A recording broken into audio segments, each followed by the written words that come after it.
আসসালামু আলাইকুম। সকাল সকাল এখানে টমেটো সব কিছু কাটাকাটি করে নেব।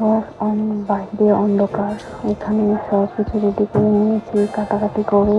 এখন রান্না করব। রান্না করার জন্য সব কিছু মাংসগুলো কেটে নিয়েছি, নুডলস রান্না করবো। এখানে আলু, আজকে গরু মাংস রান্না করবো। এখানে ঘরে এসে বলছি আনার জন্য জামা কাপড় রেডি করছি। আর নামাজ পড়তে যাবে, এখানে সব কিছু রেডি করে দিচ্ছিলাম আমি। রেডি করা শেষে এখানে সালাদগুলো কেটে নিলাম।